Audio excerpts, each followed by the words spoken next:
Betray చేయబడ్డారా? నమ్మక ద్రోహం చేస్తారా? ఎవరైనా మీకు ద్రోహము చేస్తారా? మోసం చేస్తారా?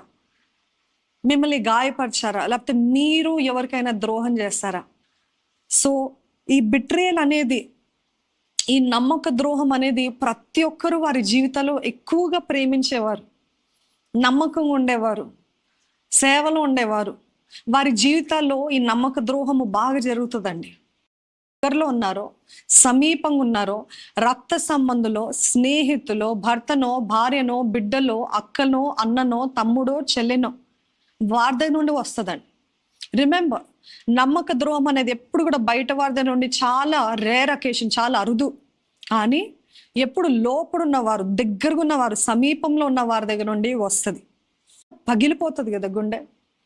ఎంత ఏడుపు, ఇంత జుట్టు చింపుకొని, జుట్టు చీల్చుకొని ఎక్కడికైనా వెళ్ళిపోవాలి, ఇంత ద్రోహమా, ఇంత నమ్మని, ఇంత ప్రేమించని వ్యక్తిని అని అనిపిస్తుంది కదా. మన జీవితాలు కూడా ఎన్నోసార్లు మనకి ద్రోహం చేయబడినప్పుడు we felt so disappointed, we felt so discouraged, we felt so, అసలు ఇంకా నేను ఎక్కడికి వెళ్ళాలి, ఇంకా ఎవరిని నమ్మాలి, అసలు ఈ లోకల్ ఎవరిని నమ్మకూడదు అన్న ప్రశ్న ఎప్పుడైనా వచ్చిందా?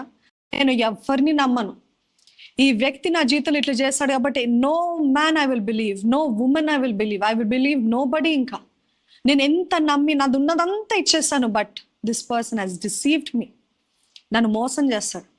ఇక్కడ యేసు ప్రభుని కూడా చేసి చెప్పలేదు. అందుకనే యూదా ఇస్కరియోతు శపితమైన వాడు, పేతురు మాత్రము దేవుని చేత బహుగా వాడబడిన వాడు. You see the difference between these two kinds of బిట్రియల్స్.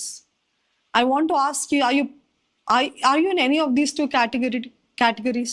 ఎన్నోసార్లు మనము తెలియక దేవునికి ద్రోహం చేస్తుంటాం, తెలియక